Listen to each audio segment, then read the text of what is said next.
Welcome. My name is Matthew Meehan.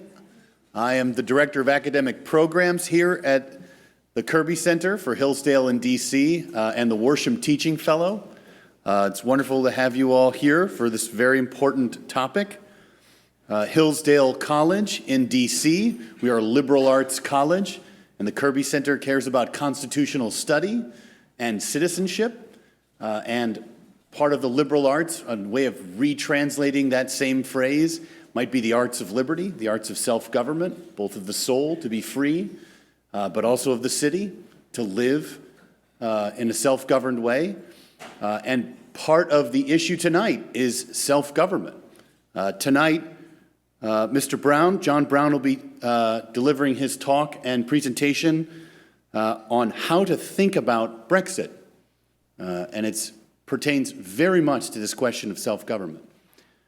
So without further ado, let me introduce Mr. Browne. John Browne is a partner in Frazier, Browne and Mayer LLC, an economic and financial data firm, a former Conservative Member of Parliament. He is a graduate of the Royal Military Academy Sandhurst, the Canfield Institute of Technology, and Harvard University. After graduation from Harvard, John spent time as a somewhat unskilled cowboy on a working ranch in Wyoming. You'll see the Renaissance man theme runs deep in this bio. He retired as a major from the Grenadier Guards, having served as a pilot and a parachutist. On public duties, he had responsibility for the pallbearers at the state funeral of Sir Winston Churchill, a fond favorite here amongst Hillsdalians. His picture, his painting is there in the vestibule of the hall. Mr. Browne worked at Morgan Stanley as an investment banker and at the European Banking Company, where he became Director of Middle East Operations. Mr. Browne also served as Vice President of the UK Independence Party. You may have heard of the Independence Party, which championed and won Brexit in June 2016. During his time in Parliament, he was appointed as personal liaison to Mikhail Gorbachev on his first official visit to the West, and he briefed Prime Minister Thatcher, with whom he worked closely, on the Soviet leader and helped to bridge the gap.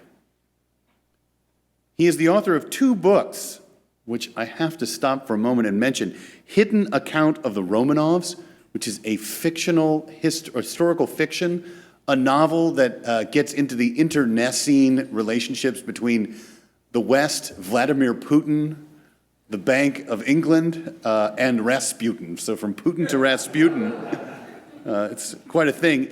And also a memoir called The Grenadier Grins, about his time with the Grenadier Guards.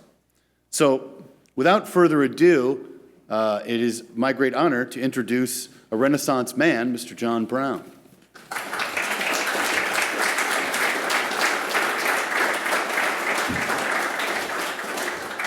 Well, good evening, ladies and gentlemen, and thank you, Matthew, for those kind and very exaggerated words. My goodness, what a wonderful audience. I was expecting about 10 or 15 people, and it must be the subject that's drawn you rather than my speaking ability. But all politicians, particularly failed politicians or past politicians, are always glad to have an audience of more than one. And I had an amazing thing happen to me.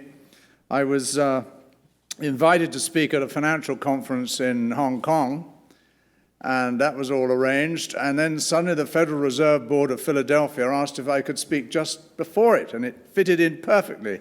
London to Philadelphia, drive, do the talk at the lunch there, and then fly overnight over the pole to Hong Kong just in time for their opening keynote speech of their 3-day conference. And it all went well, got over to Philadelphia, and then there was a tornado which hit the international terminal and damaged the roof so severely that all international flights were put back 24 hours. So I arrived in Hong Kong almost exactly 24 hours late, and the organizers were not best pleased. And so I was rescheduled to the very end of the conference, 2:30 on Friday afternoon. And as after lunch on Friday, I thought, my God, I wonder if anyone will turn up. So I went along at about 2:10 to this vast auditorium. I mean, 3,000 plus seater, huge thing. I mean, it was amazing. And it was totally empty. There was not a single soul. And then at 2:20, a man arrived, and he turned out to be the moderator. And we were just about to leave, both of us, when another man arrived and slapped smack down in the middle of the front row, right in the center of the auditorium. So I had to give my speech to an audience of one, and of course he was a wonderful audience of one. He laughed in the right places, clapped in the right places. So when it was all over, this agony, I went to thank the moderator, and I thought I must thank this gentleman who's come and listened, and so I went to thank him, and then I started to go up the aisle myself away, and he said, "Oh, where are you going?" And I said, "I'm going shopping." He said, "Well, please don't go." And I said, "Why not?" He said, "I'm the next speaker."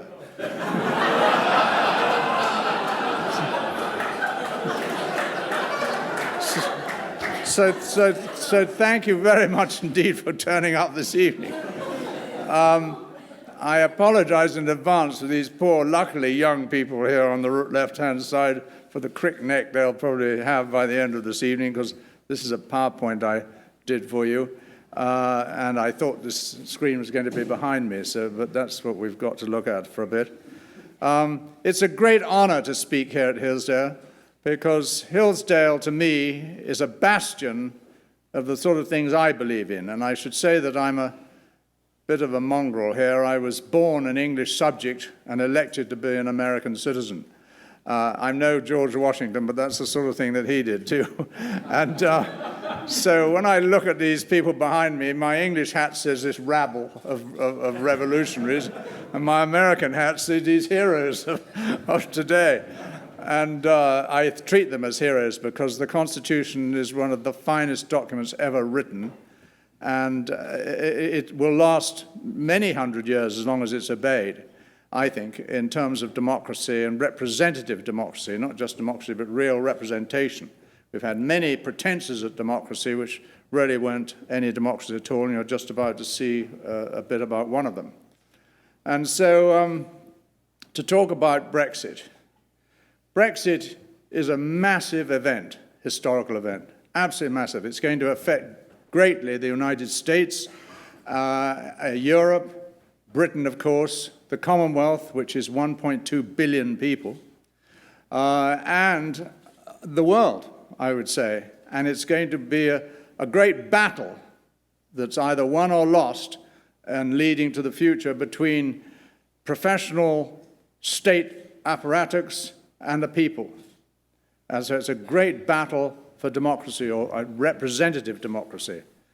Now, I'm biased, I have to say, in that it shows it here, but I'll just arrive home, what I say, you've got to take sometimes with a bit of salt, because that's my UKIP, what's it called, election pamphlet that was circulated, so you've got to do that one. And so I declare that bias. And just to talk about two, very quickly, I've got to rattle through these slides because really the question time is what I want to get to. It's probably going to be the most exciting. Just so that everybody understands, when they see Article 50 written down, Article 50 is the official application by a member of the European Union to leave. And so you file Article 50, an application to leave under Article 50, and so A50, wherever you see it in print, that's what it means. Of course, nobody's ever done it before, so we're in totally unprecedented, uncharted territory.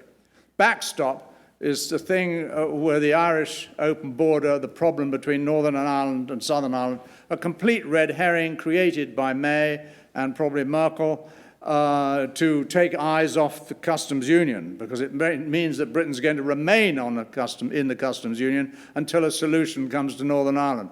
Well, the last solution took almost 100 years, and so what it is the shorthand way between May and Merkel of saying we're staying in the European Union effectively, and it's a complete red herring. 1.6% of Southern Ireland's trade goes to Northern Ireland. It's a tiny amount, and that's the largest of the two parties. So those two things need explanation. Now, politics and power, you're probably all students of politics. Politics is the practice of power, and knowledge is probably certainly a major power, but probably the major power. It was knowledge that gave us the agricultural and industrial revolutions. It was knowledge that gave us the nuclear weapon. It's knowledge about the enemy that allows you to be very efficient in destroying the enemy. And so knowledge is the power. And the spread of knowledge is crucial to power. And Lenin, of course, as a reminder, was the beginning of universal socialism, of global socialism, started when he defeated the socialists who caused the revolution, when he took over from them very cleverly, and the Bolsheviks then took over and then called themselves the communists. The spread was to spread around the world global socialism. And I think you'll see a thread stemming from there as I talk.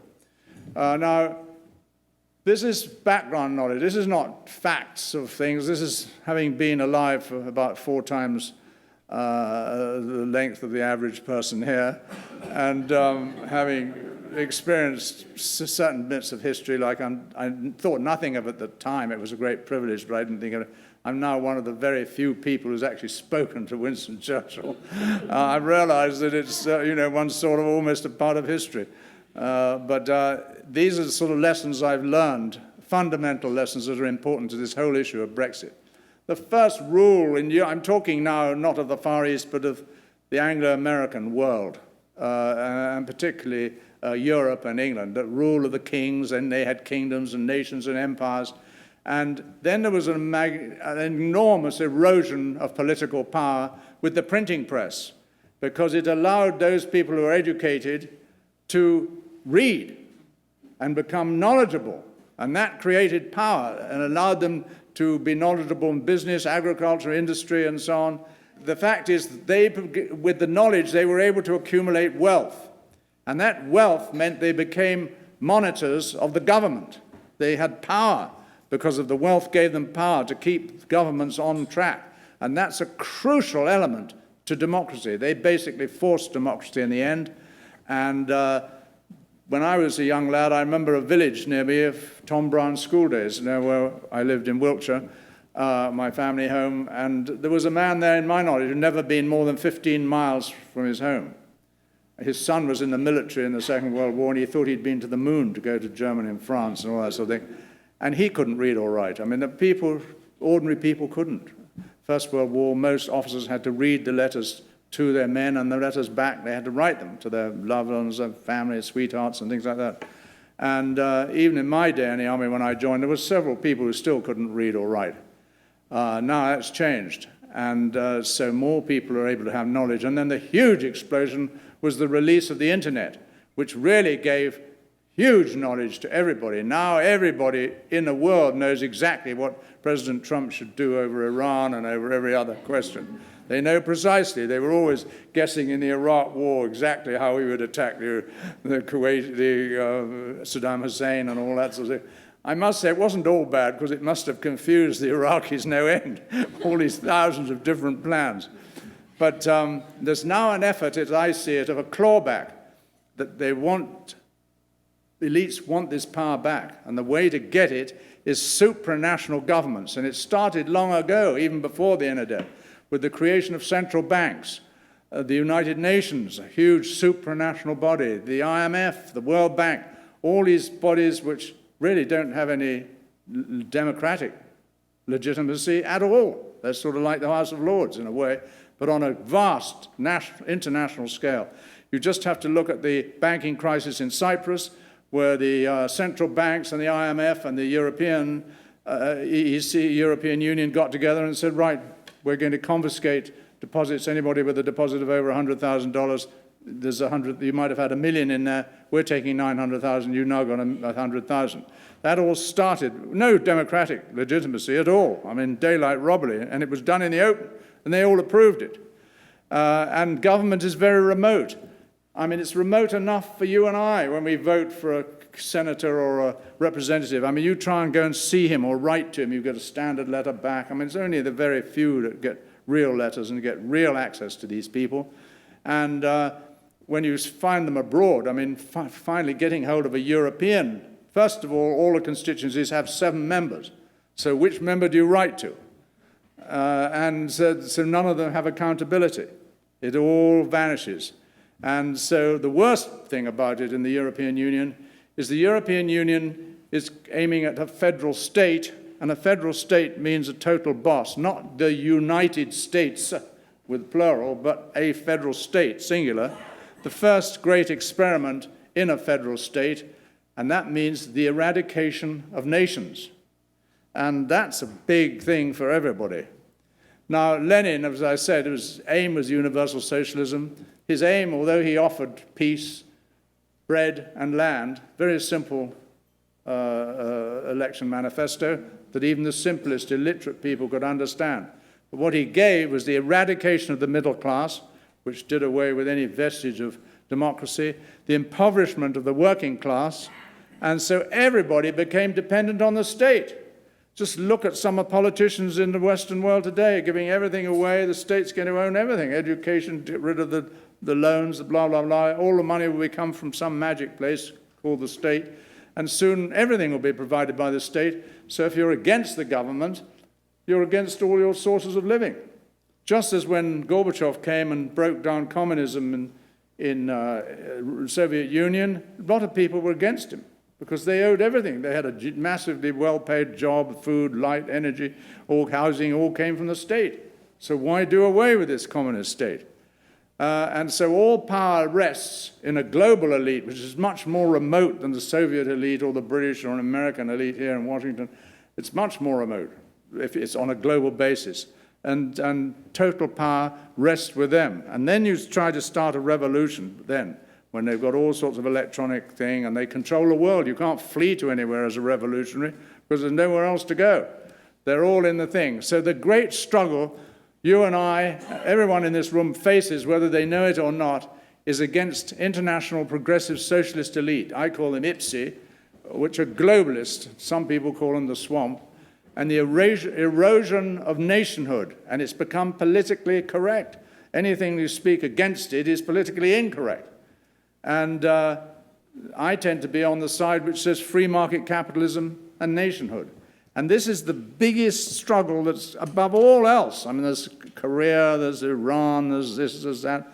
There's Democrat and Republican and Conservative and Labour and Brexit and all that stuff going on. But that is the struggle that you really face. It's going to go on all our lives. It's been going on so long that globalism is embedded in much of the administration of most countries in the Western world already. So this is a huge, huge struggle. Now, Brexit, in essence, is about national sovereignty or nationhood with accountable democracy and a restoration of the middle class and a protection of the working class. That's basically what Brexit is all about. There's lots of frills and things about it, but that, in essence, is what Brexit is for. And it was a battle by the population against the global elite. And 2016 was an amazing year. Nobody thought that Brexit would win. Very, very few people. That's the only reason that Cameron, the Prime Minister, allowed the referendum, because he told everyone in Europe, and he thought himself quite right, then they got no chance of winning, because they all watched the polls. And the same thing they said about Trump. Not a chance. I mean, there were commentators, not 1,000,000 in 1 chance that he's going to win. 1,000,000 to 1 odds. I never heard them, even for outside horses in the Kentucky Derby. 1,000,000 to 1. I mean, 100 to 1 is staggering, 1,000 to 1, but 1,000,000 to 1 is absolute certainty. Because both they had in common, being a member of UKIP but believing in Brexit was very unfashionable in Britain, particularly amongst the Conservative Party, from which most of the UKIP members were drawn, who believed in nationhood and accountable government and things like that. In America, Brexit was Trump was very unfashionable. It was used, people whispered his name. I remember sitting in a yacht club in Palm Beach. An older woman was my guest that evening, and she leant to me and she looked on either side to see if anyone was listening. And she said, "What do you think of Mr. Trump?" And I said, "Well, I've actually applied to be on his team, be on his election team. This was in July of 2015. And I'd had dinner with him and 2 other people in 2014 at Mar-a-Lago. When he got into the course, he said, "Can I join you?" And so he joined us. There were 3 of us sitting there, including the owner of the newspaper for which I wrote, well known here, Dick Scaife. And he said, "I'm thinking of running for president." It's the first time I'd heard it. It was about 18 months before he ran. But this was an amazing thing, and it was very unfashionable. So when pollsters came round saying, "Who are you going to vote for?" Say, "Oh, I'm voting Conservative. I'm voting for Hillary," blah, blah, blah. They never dared to say other than that, or they mobbed them up and said, "Well, of course I'm voting Conservative. Of course I'm voting for Hillary."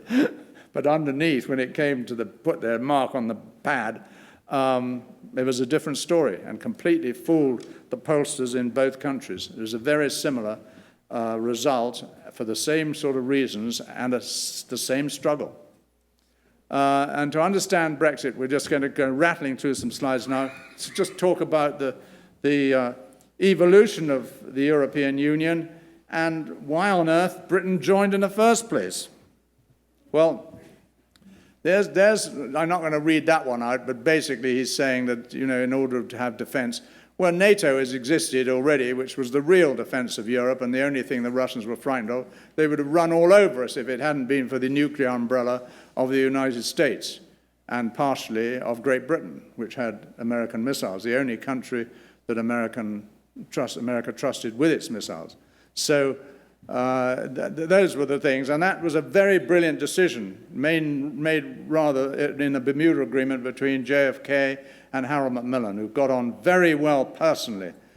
But that America, against the advice of McNamara and people, Kennedy said, "Yes, we're going to give the British these missiles," because it made the decision of the Russians much more than twice as difficult. They had to work out in a situation, what is the President of the United States going to do? And that's never certain, but what's he going to do? They also had to work out, what is the British Prime Minister going to do? And they're not always the same, and there are shades of difference between. Very confusing for the enemy. It's like Iran at the moment. I mean, Britain has a similar view, sometimes exactly the same, sometimes slightly different. Confusing for anyone that's opposing this team. And so that was the first thing of Monet, who was one of the architects. Now, this one I am going to read out because this is how it was done. This is an alleged statement, not 100% guaranteed to be true, but alleged. Europe's nations should be guided towards the superstate without their people understanding what is happening. This can be accomplished by successive steps, each disguised as having an economic purpose, but which will irreversibly lead to federation. Now, that may be or may not be what he said. I can't guarantee it. It's been said widely, but the verification is doubtful. But that's exactly what happened.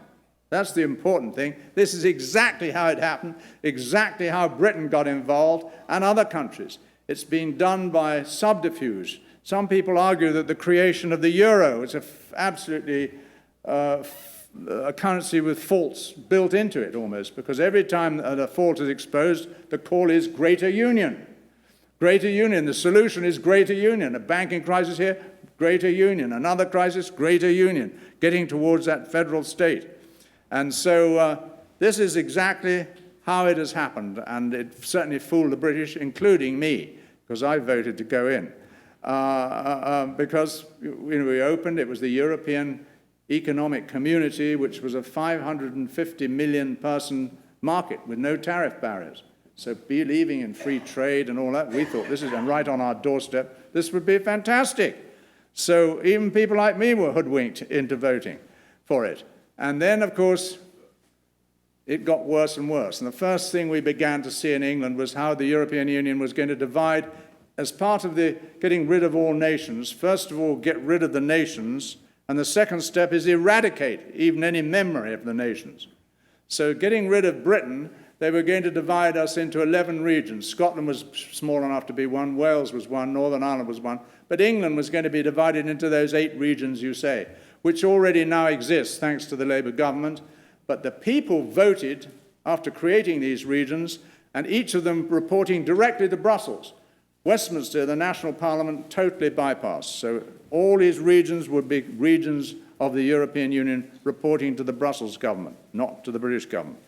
And the Labour Party under someone called B. Lyle, that some people call Blair, he got all this done. But the people revolted when they suddenly said they want to have all the voting done this way, by region. And so it balked at that. So Britain's sort of sitting in limbo a bit now, with the regions already there for a lot of administration, regional administration and so on, and ready to go in full-blown into the European Union. And then you've got, this is from a newspaper, this is the complete eradication. Those regions were then going to be teamed with regions in other countries. And you can see how they're divided. There's southwest of Britain, Devon, Cornwall and Dorset were going to be teamed with counties or regions in Portugal. I mean, you talk about representation, talk about common interests, common lifestyle, common culture, anything. I mean, this is unbelievable.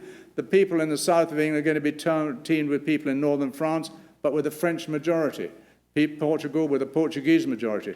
One of the biggest things was to get rid of any memory of the British Isles, because they were always the thorn in the side. They were sort of in the European Union, but not in the Euro, not in the Schengen plan and all that. Just got to get rid of Britain more than anywhere else. And so this was the plan. And this is what was now, you can't get these things off the internet. They've all been taken down. This is a surreptitious plan. The evolution of European coal and steel community, perfectly sensible. After the war, Europe was smashed to try and get a market of 500 million people. Well, then it was about 300 million, because the Soviets had half of it, to get together with no tariff barriers. And that was a good thing. European Economic Community, for which I voted, was also a good thing, because it was a big market with no tariff barriers. Then it sort of morphed into the European Community, and suspicions started to arise. And I was in Parliament at that time and would ask questions and say, where's the missing E?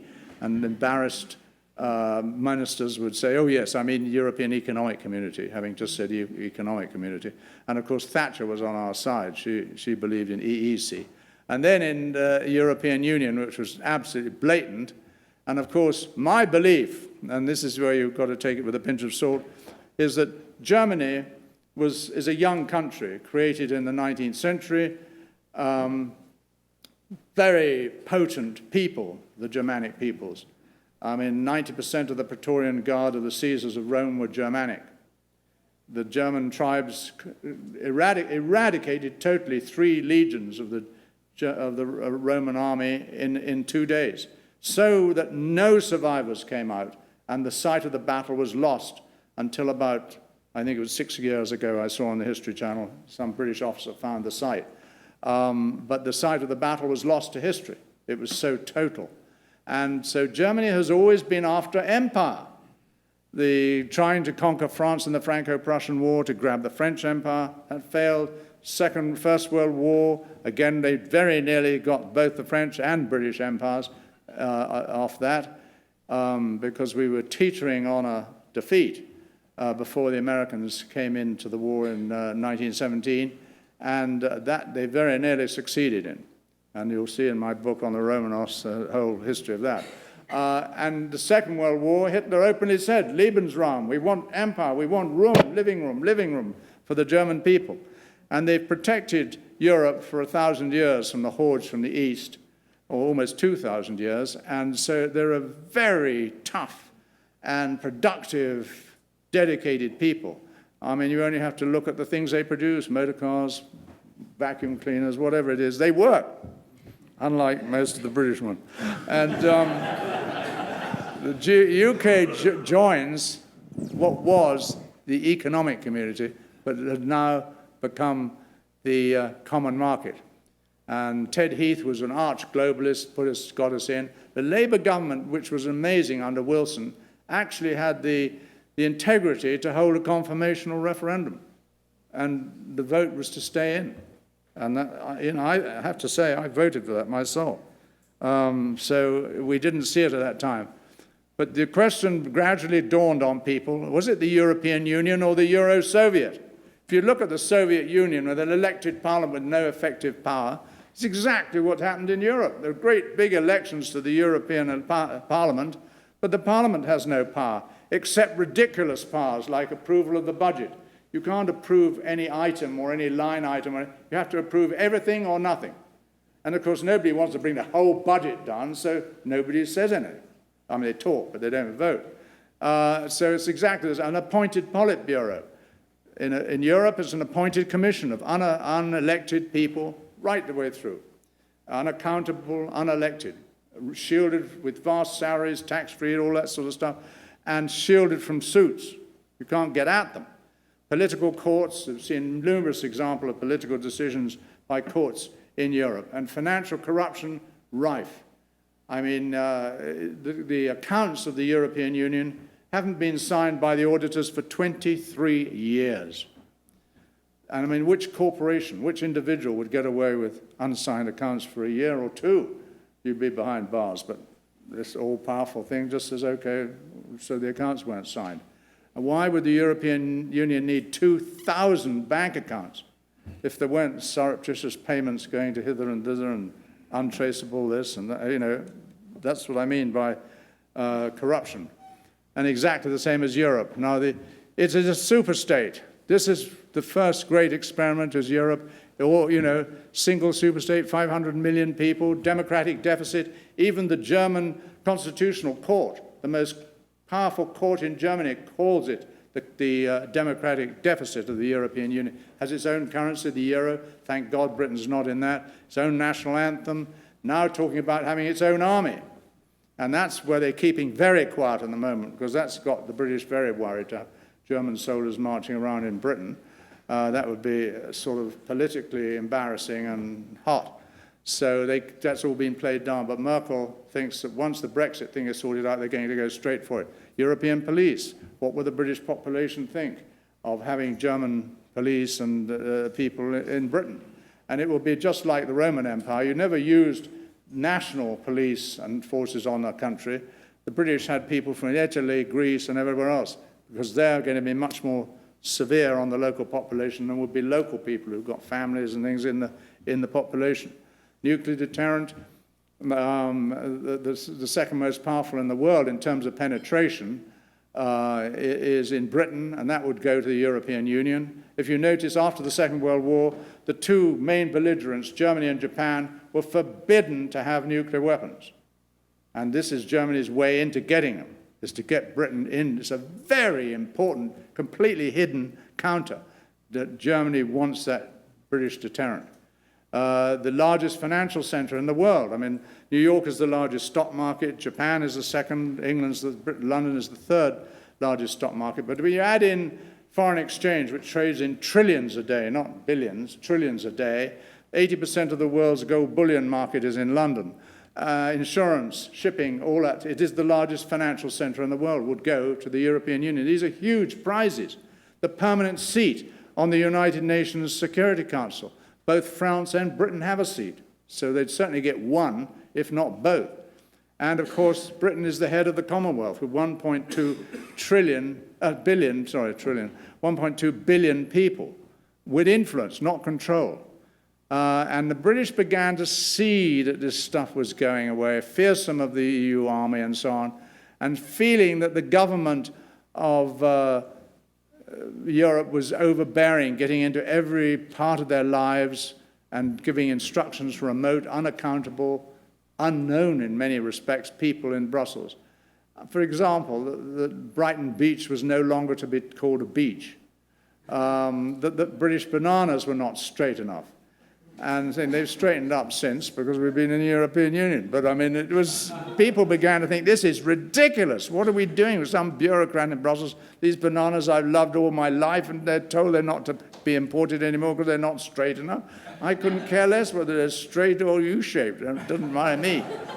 And this began to get in the United Kingdom, but also in countries like Italy and Greece, Hungary and Poland. And so the movement wasn't just in Britain that was getting upset with this thing.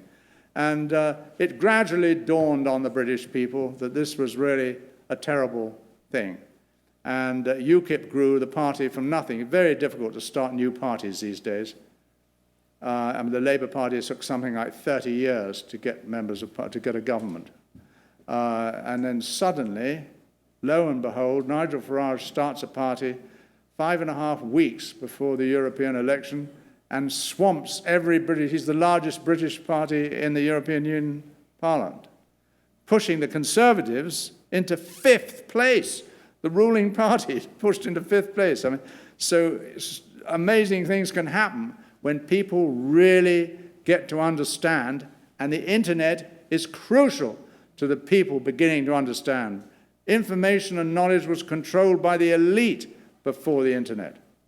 And so, you know, Duncan, we took 20 seats. We didn't get the seats. Our vote eroded the Conservative vote in 22 constituencies, and the Conservatives lost. So we took 20 seats away from them rather than getting them ourselves. Duncan promised a national referendum when this looked like it was going to happen in the polls. When he got in, scraped in, he didn't give it. But then it looked like it was happening even worse in the next election, so he gave this referendum and told the Europeans, this will be all right, over a piece of cake, you know. All these polls say we're going to win by miles, and it's fantastic, and he gets swamped. Suddenly Brexit. And then May comes along, a Remainer, she voted Remain, and says, oh, I want to increase my majority. Believed all the polls that if she went now, she'd get a 100-seat majority instead of 6 or 7, and ended up with a minority government because she believed the polls. And so it was going to an amazing chaos, an embarrassing chaos. The Article 50, you're allowed 2 years by the rules, but of course this is unprecedented, uncharted territory. It's the final thing, if we get out on the 31st of October, there would have been a 40-month delay, when the maximum really in the rule book was 24.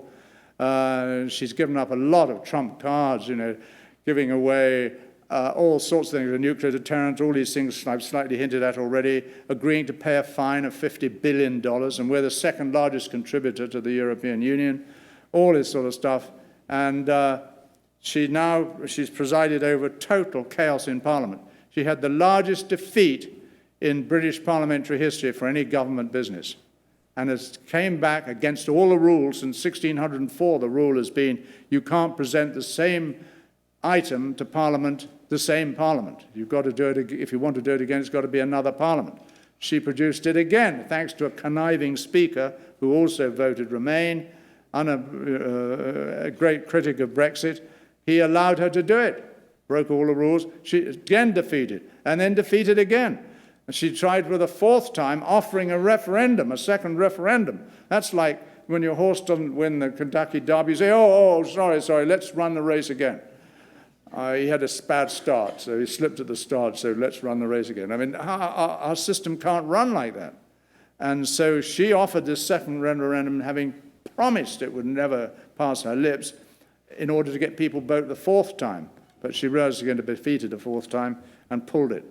So it's been a very unpleasant situation. Now, Britain wants out, but it is difficult. I have to admit, those things that I've listed there, I'm not going to waste time reading them because I want to get to your questions.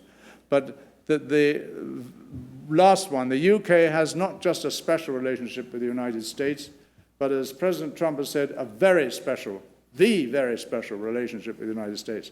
And that will vanish because England will vanish. I mean, there will be no more England. There'll still be a Wales, a Scotland, and maybe a Northern Ireland. But England will vanish from the history books.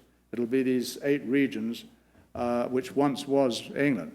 And so that matters tremendously to the United States, because England, which basically runs the United Kingdom, is the most fervent and most powerful, financially and nuclear-wise, American ally. So, and to say nothing of the morale support and the bringing in usually of the remaining parts of the empire before these revolutionaries got going, of Canada, Australia, and New Zealand, what are called the Five Eyes. And so it's very complex and dramatic. But you ask yourself, is it worth all this cost of distortion of markets and all those things? But you add it up. Do you want your own legal system? The legal system is the fundamental contributor to a culture. And the British legal system has juries, it has habeas corpus, it has the onus of proof, you're innocent until proved guilty, all these sort of things, and it was copied and taken to America, great stuff. Code Napoleon is entirely different. Once you're accused, you have to prove your innocence. So someone can come along with very little money and accuse you of something. You then have got to spend a fortune proving you didn't do it, which is much harder than saying someone proving you did do it. And they have no habeas corpus. You can rot in a jail in Europe for 2 or 3 years with no charge brought against you and never appear in court, but you just sit in jail. I mean, I've had constituents who've been taken for traffic offences on their holidays, summer holidays in Spain and Italy and things, a year and more in jail and not even a charge. And of course, the onus of proof. And of course, jury system, which is a most important thing. But your own currency. Britain has done so well. It's the second fastest growth rate in the European Union, the lowest unemployment and the lowest interest rates in the whole of Europe, of the Union, with its own currency. Defence force, police, immigration, all that stuff. And immigration is a big issue as it's becoming in the United States now. I mean, people do not want, they want immigration, but they want legal immigration, not just swamps. What has happened, I see quite clearly, and Gorbachev said to me once in arguing one of these things, if you keep on, I was the vice chairman of the Human Rights Committee of NATO, the North Atlantic Assembly, which was the political arm of NATO, and he said, if you keep on about this Helsinki Agreement, the free movement of people, I'll swamp you with immigrants. And this is what's happened. They didn't use the weapons of mass destruction. They've used the weapon of mass immigration. And it's a real problem. So quickly, I've got to get on quickly. Just to the positions on Brexit, fairly clear. The Remainers want to overturn the referendum. They want to appear, and this is most important, appear to get out, but actually not get out. They want to make it the apparent appearance that it's all we're getting out. They want Project Fear telling us even now there's going to be chaos in these markets. You won't get any medical supplies, you won't get any milk, whatever it is, just to frighten people, and a possible second referendum. And then we come down to that link, which I'm going to mention in a moment, the fake Brexit. The Brexiteers want out as per the people's will, deal or no deal, but time is running out, there will even be a deal. And how can you make a deal when the European Union said, we're not going to negotiate? I mean, how do you get a deal when the other side says they're not prepared to talk? And of course, the Euro-Soviet wants the British in because it's a huge prize. If you're German, you've been paying all the bills. They were the number one payer. Britain was number two. Leaves a huge thing when the second largest payer leaves, and you've got to start handing out. It's the largest car market in Europe for German cars is Britain. And of course, they have all these things like the nuclear deterrent, the trading center, the financial, all that stuff that I listed before. Huge. Germany does not want us to go in. But in order to discourage anybody else following Britain out, these feelings, as I said before, in Greece, Italy, Spain, and even in France with Le Pen, and even in Germany when the Alternative for Deutschland came from 0 seats to 80 seats for nothing. In Germany, there's feeling all over Europe against what I'm talking about. And so they see anybody daring to ask has to be punished. $50 billion fine for daring to ask, and they're going to have all these things. So they want to make an example of us. So there have been constant delays because of the thing. And so basically, for the United States, these are the implications. And they're very, very important to the United States.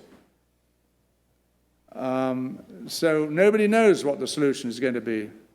At the moment, it looks like Boris Johnson will win the Conservative Party's elections, and yet all these scandals from Remainers recorded a row going on in his house in London with his girlfriend, and that became a thing, and he lost a lot of points in the polls again.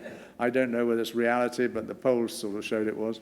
So it's still a very tough fight. He's by no means a shoo-in that he looked only a week ago. But if he gets in on the 22nd of July, when the final votes will be counted, that's the beginning of the parliamentary holidays. So we're away for a month. Then September is the conference season, party conferences, so no parliament. So you're pretty much into October by the time Parliament will reassemble. And then in the 5 weeks, you've got about, for 4 years, you've got about 24 government days of business. to get this thing done. So the odds, the huge pressures are going to be brought on Boris Johnson to push it back, to do a deal, to put all this thing that made it. And so it's up to him. And the great question is, will he do it or will he just let Brexit happen? Because Article 50 has been thing and it comes into law at midnight on the 31st of October. And so there we are. Now, May's conduct, the last thing I'm going to talk about. Good administrator, little emotional IQ. I mean, she certainly doesn't know how to flirt like Margaret Thatcher did. Margaret Thatcher flirted with Ronald Reagan very successfully, with Gorbachev very successfully. But when you see the films of May coming over on her first visit to see President Trump, and he very kindly, as they're walking away under the colonnade, he grabs her hand, her right hand. And instead of looking up at Trump and tapping his arm with her left hand, she goes, God, you know. And so that didn't go down too well. And I'm pretty much sure that lost us the possibility of the trade deal at that time. Oh, seriously, Trump's an emotional guy. And those sorts of things amongst leaders matter. And I think he played the ace of trumps when he came to England on a state visit last month or earlier this month. He said, right, if Britain has a clean no-deal exit, the door's open. You'll get the best trade deal with the United States of any country in the world. And that demolished in one stroke a lot of the naysayers pleading that, oh, there's going to be an economic disaster. America is still the largest economy in the world by miles. I mean, China is just around half, just over half of the United States economy. European Union, if you pool all 27 countries, is near the United States, but it's not all one country. So if they try to punish us in Europe by not trading, you know, we have an adverse trade balance with most of the major trading nations of Europe, like adverse with Germany. The Germans still want to sell their washing machines and cars into Britain. They don't want to lose that market. So they're going to negotiate. Britain will be able to negotiate with each of these countries individually. But it will also be able to negotiate with countries that the European Union has no relationships with. The European Union has a relationship with Japan, trading agreement, a semi-agreement with Canada, nothing with the United States, nothing with China, nothing with Australia, nothing with New Zealand, and nothing with India. So all these markets are open to Britain to trade in, particularly the United States. So Trump played, as I say, the ace of trumps. He put it on the table and everyone was shocked, or they should be. As I said, she delayed, she inserted the Irish backdrop as a red herring. Withdrawal agreement is a sham, because what it does, she says, oh, I promise I'll give you Brexit. And I was actually in the House at her first Prime Minister's questions after the Brexit referendum, and I had a wonderful seat. I was on the floor of the House, called Undercroft, just behind the Speaker's chair. You're just divided from the members of Parliament by a wooden shutter, you know, and you can touch them. I mean, you're right there, and you get the music of the House. And I was quite convinced that she meant what she said, we're going to do Brexit. I spoke to Boris Johnson afterwards, and several of my former colleagues who were still Brexiteers, they all convinced she was going to do it. But what the clever thing she's done is say, right, we'll have a Remain menu, but we'll call it Brexit. So Britain, under her package, which she calls Brexit, and this is what's so confusing. People say, well, why are they voting against Brexit when they asked for Brexit? But it was a real get out. This is a sham that will be just giving the appearance of leaving, but with the backdrop and all that stuff actually still there, ready for any future globalist prime minister to get straight back in. We're still subject to the rules and regulations. We're subject, British law is going to be still subject to European law, and which is a Code Napoleon and totally different to ours, culturally. And so it was a fake. I mean, it's really scandalous. So you can wait for some pretty big stuff coming down the line, I think. Exciting days ahead. Anyway.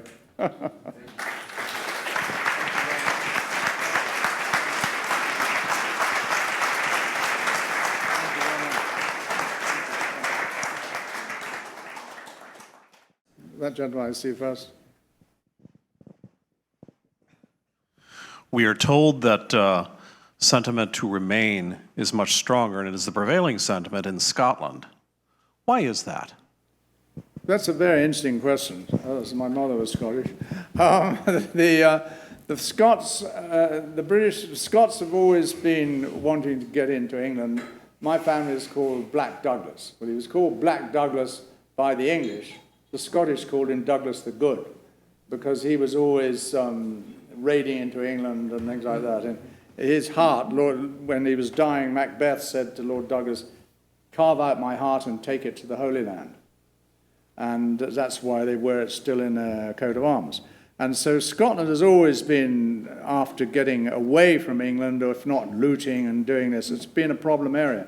As I think it was Chesterton said, the finest sight to a Scotsman is the high road to England, because England's been pouring money in there to stop them leaving, and because it laid open.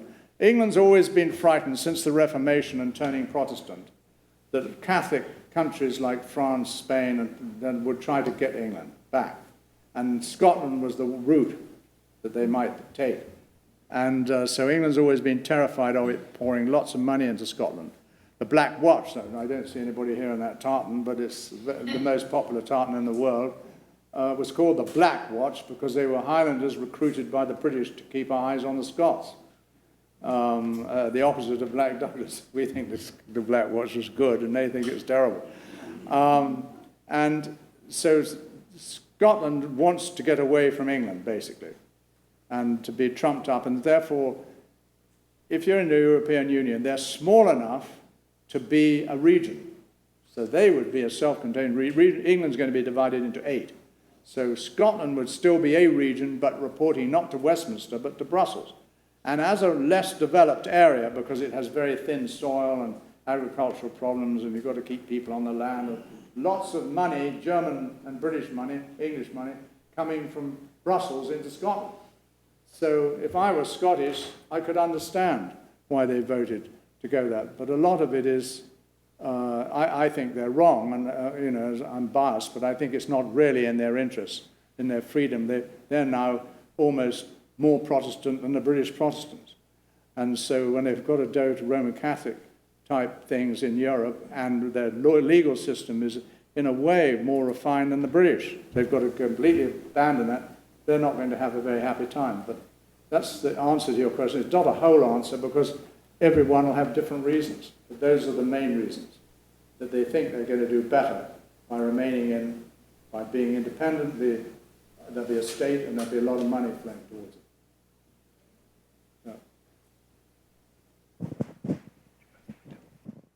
Much of your fascinating presentation was on the matters of sovereignty and culture, and not until the end did you really focus on the economic impact. One of the articles of faith of American conservatism has always been that free trade is an inherently good value to pursue internationally. Isn't the UK's trade position threatened by a departure from the common market? All of the EU information that I think the average American has is focused on trade, not culture, not sovereignty. And the implication is that the trade would be diminished and that would be economically disastrous. And as a sort of subset question, the size of the London financial community, which you address, the greatest single economic force in the world, would be not only vastly but quickly diminished with Brexit, because so many of the financial corporations would in fact leave London and go to Europe. Are those in any way valid points, and how would you fit them into your picture of being in favor of Brexit? There are 2 points. Trade is different to financial operations, but they're sort of tied together because a lot of the trade is financed. But first of all, on trade, yes, that's exactly the argument put by the people against Brexit, is it'll be a fearsome, terrible thing. But I'm like President Trump. I'm not just for free trade, I'm for free and fair trade, without tariff differentials between countries, which were all organized by these global people. I want free and fair trade. And therefore, I think Britain has shown in the past, we've been excommunicated from Europe before. We were excommunicated when Henry V broke from the Church of Rome, and we were barred from Europe, basically. We were executed by our own blockades in the Napoleonic Wars, in the First World War and the Second World War. So we've been thrown out and denied access to Europe on 4 major occasions. And that's what forced Britain to look elsewhere around the world. It's little coaling stations like Gibraltar, Malta, Suez, and all that on the way to India and all around the world, little bits, and gradually this empire got built up, which was a third of the surface area of the world and a third of the population of the world, from an island not much bigger than Florida. And so it was an amazing thing, and the British have been able to look abroad and thing. And today, all our old trading partners, New Zealand, Australia, Canada, America, have been barred off for us a lot by the tariffs of the European Union. No tariffs pretty much in European Union, or there are tariffs, but not very severe. So those were denied, but as I tried to say before, the very countries, the French still want to sell products of cheese, and the Germans want to sell their cars into the British market, where we've got trade deficits. So we buy more from them than they buy from us. So why would they want to get rid of us? They actually, individually, they're all for the team, yes, right, Britain's got to be in. But when you come down to individual negotiation, okay, well, we'll deal with you, you know. And as I said, Trump just put the card down. I mean, the best trade deal in America ever for any country in the world. He said, if you have a clean Brexit. I mean, what a prize that he offered. He really stoned that argument, because that's the biggest market in the world. And all Britain has to do now is compete. Of course, it's very cozy when everything's next door. You go and see your market, you just jump in a little private jet and hop across to Paris and all that. And for corporations, even American corporations, instead of having 27 headquarters, one for each country, you have one European headquarters, cuts down on fixed costs of 26 headquarters vanish. So it's very economically looking good. But of course, the economics isn't culture, and it's not morale, and it's not national spirit, which is what we're talking about, is the population against global control. I mean, a global free market will look very attractive. And then you look at finance, and that is almost a global market, but financial markets are starting. I mean, the Chinese are trying to take from London the gold bullion market and have it based in the Far East. A lot of Far Eastern growth is ebbing away, taking stuff from Europe. Europe's heading for recession. And what's happened is that a lot of the goodies of Europe now, and a lot of the financial activity is debt markets. The debt market is huge, because the European Union has taken quantitative easing to a new level. I mean, they're really doing it a big time. And so if the market in London is in euro debt, it's a huge market. And of course, a lot of that will ebb across to the continent. And those investment banks and banks that are heavily dealing in European debt may well want to go to Frankfurt and things. At the moment, some of their people have moved to Frankfurt, but they all come back to England for the weekend because they don't like to live in Frankfurt. They like London. And so, you know, there's much more to a financial market than just contact with the market.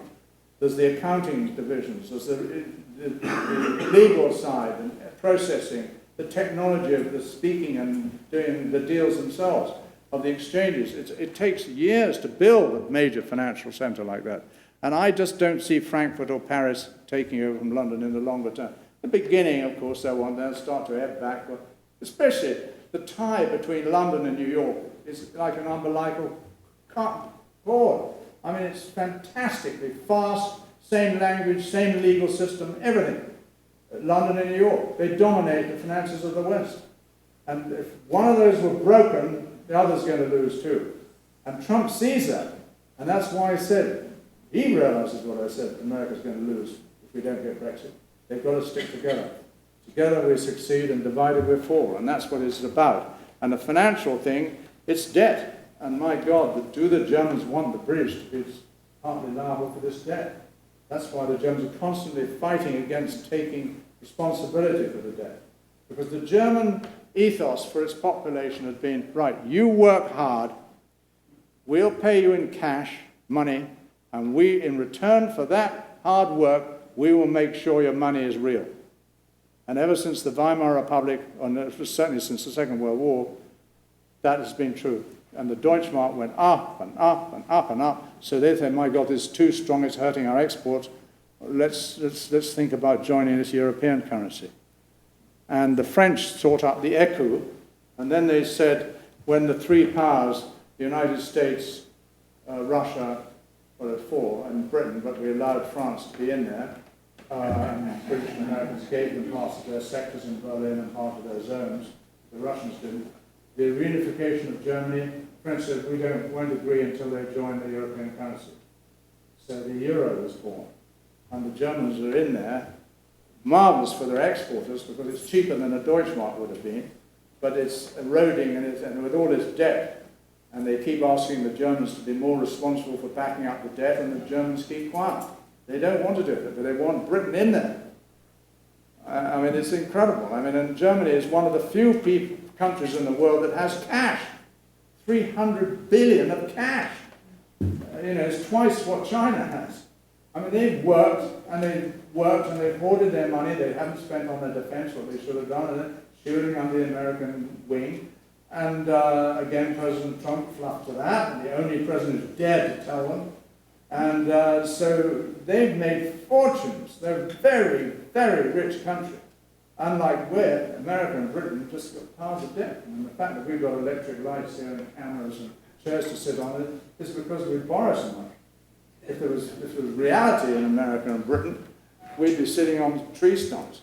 And we'd be feeling the heat. And he'd be writing the stuff down with a pen and a crayon. Our whole standard of living, our whole life is built on debt. And so I think that the people that move from London to Frankfurt and Paris financially are going to come back eventually myself, but that's looking into the future. Sorry. Listen. Thank you for your presentation. What EU member would you predict would leave next? Sorry, what's that? What EU member would you predict would leave next and why? Oh, what new member of the European Union will leave? Yes. I don't know. I mean, I really don't know. It's tough enough to know in Britain where the votes are. Especially when living in Florida, people ask me, is Boris going to win? I mean, I hear from my friends in England, things like that. But, you've got to be in the House talking to people, which way you're going to vote. Even the whips don't know, and they're the KGB of the Conservative Party. They really know. I mean, they really know what's going on, and they're ruthless. They are the KGB of the Conservative Party, but even they don't know. And they lost control. I mean, she lost 3 votes in Parliament by record amounts, just one after the other. And the whips in the Conservative Party are ruthless to kill people that don't vote for them when they want to. So this has been a rebellion beyond belief in British parliamentary history. And to know what's going to happen in these other countries, I mean, it's a very interesting question, but I'm afraid I've got to go out with saying I have no real answer. Thank you very much. Thank